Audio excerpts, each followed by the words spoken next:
सभी को जय माता की। हर हर महादेव। जय श्री राम। मैं अनुपमा शर्मा फिर आपके सामने उपस्थित हूँ एक नई कथा लेकर। आज मैं माता शबरी की कथा लाई हूँ। माता शबरी का नाम बच्चा बच्चा जानता है, परंतु फिर भी क्या पता मैं कोई ऐसी बात बता दूँ जो सबने ना सुनी हो। तो माता शबरी बचपन से ही जीव हत्या नहीं देख पाती थी। उन्हें बहुत मन दुखी होता था, यहाँ तक कि वो अकेले में रोती भी थी। वो बहुत उदार हृदय की थी। जब वो 9 साल की थी तो उनका विवाह तय हो चुका था।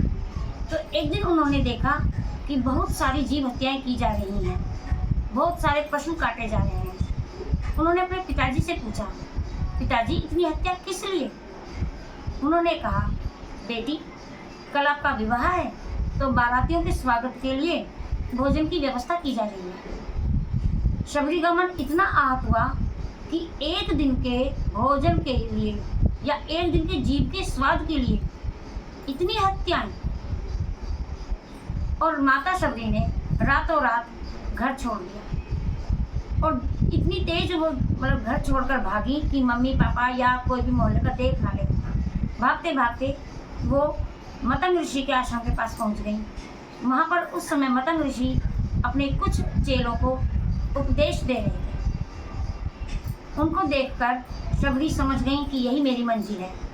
उन्होंने मतंग ऋषि के आश्रम के पास ही थोड़ी ही दूरी पर अपनी कुटिया बना ली और वहीं पर रहने लगी।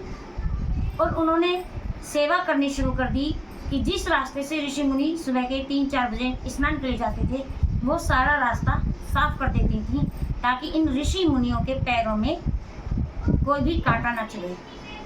और भगवान जी आदि की भी सेवा कर देती थी। जब कई दिन तक ऐसा हुआ तो ऋषि मुनियों को आश्चर्य हुआ, ऐसा कौन भगवत भक्त है जो इतनी सेवा सुबह सुबह कर देता है और इतना रास्ता साफ कर देता है कि हमारे पैर में एक भी कांटा ना चुभे। मतंग ऋषि ने एक दिन पहरा लगा दिया। ऋषि मुनि पहरा दे रहे थे और जब माता शबरी सुबह सुबह आई और रास्ता साफ कर रही थी तो वो पकड़ी गई। उनको मतंग ऋषि के सामने लाया गया। अब वो डर गई कि एक तो मैं नीची जाति की हूँ और ऊपर से स्त्री जाति की हूँ, अब ये मुझे सेवा से वंचित ना कर दे। परंतु मतंग ऋषि कोई साधारण ऋषि नहीं थे। वो देखते ही पहचान गए कि ये बहुत पहुँची हुई भागवत भक्ता है।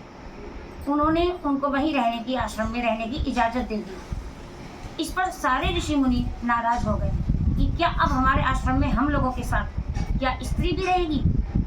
परंतु मतंग ऋषि के आदेश के आगे कोई कुछ कर नहीं सकता था, इसलिए शबरी वहीं रह गई और उन्हें पूरी सेवा मिल गई।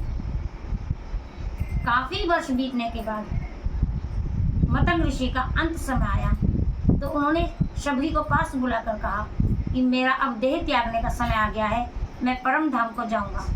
परंतु माता शबरी ये सहन नहीं कर पाई और बोली कि आपके बिना मेरा यहाँ रहने का तो कोई मकसद ही नहीं है, मैं क्या करूँगी आपके बिना यहाँ रहकर। मतंग ऋषि ने कहा कि भगवान राम एक ना एक दिन यहीं आएंगे और आप यहीं रहकर प्रभु का ही चिंतन करना, भगवान राम की ही प्रतीक्षा करना। वो तो देह त्याग कर परम धाम को चले गए और माता शबरी जी अपने गुरु की बातों को ध्यान में रखते हुए और पूरा विश्वास रखते हुए भगवान राम की प्रतीक्षा करने लगी। अब उनका काम था रोज सुबह शाम रास्ता साफ करना कि इस रास्ते से भगवान राम आएंगे और उनके लिए भोग रखना, भोग एकत्रित करना और उन्हीं की प्रतीक्षा करना। एक दिन वो भगवान के ध्यान में कहीं से आ रही थी तो कुछ ऋषि मुनि स्नान करके आ रहे थे और वो शबरी से स्पर्श हो गए या शबरी उनसे स्पर्श हो गई। तो बाकी ऋषि मुनि नाराज हो गए और बोले, हम इस स्त्री से स्पर्श हो गए, अब हमें दोबारा, हम अपवित्र हो गए और हमें दोबारा स्नान करना पड़ेगा। परंतु जब वो ऋषि मुनि दोबारा उस सरोवर में स्नान करने के लिए गए तो वहाँ पानी ना रहकर रक्त हो चुका था। उस सरोवर में रक्त ही रक्त था और कीड़े पड़ गए थे। वो दोबारा स्नान भी नहीं कर पाया। काफ़ी वर्ष बीतते बीतते एक दिन ऐसा भी आया जब माँ शबरी की प्रतीक्षा पूरी हुई और भगवान राम माँ शबरी की कुटिया का पता पूछते पूछते आए, परंतु उन ऋषियों को ये विश्वास था कि वो एक नीची जाति की स्त्री के पास नहीं आएंगे भगवान राम, और हमारी ही कुटिया में आएंगे। जब ऋषि मुनियों ने देखा कि वो तो माँ शबरी की कुटिया में चले गए, तो वो सब वहाँ उनसे मिलने आए। माँ शबरी की खुशी का तो क्या वर्णन करना, आप सब जानते हैं कि आंसू से ही पैर धोए और अपने झूठे बेर खिलाए कि कोई खट्टा तो नहीं है, तो ये तो सभी जानते हैं। और पूरा आशीर्वाद दिया भगवान राम ने, माँ सीता ने। और जब वो ऋषि मुनि भी आए, उन्होंने भी दर्शन पाकर वो भी कृतार्थ हुए, और उन्होंने भगवान राम से एक सवाल किया कि उस सरोवर का जो जल था वो रक्त से कैसे भर गया और उसमें कीड़े क्यों पड़ गए। तब भगवान राम लक्ष्मण ने बताया कि आपने परम भागवत भक्त शबरी का तिरस्कार किया था, इसी कारण वो जल न रहकर रक्त हो गया और कीड़े पड़ गए। आप माता शबरी के हाथों का ही वहाँ पर स्पर्श कराइए, तभी वो सरोवर का पानी फिर से हो जाएगा।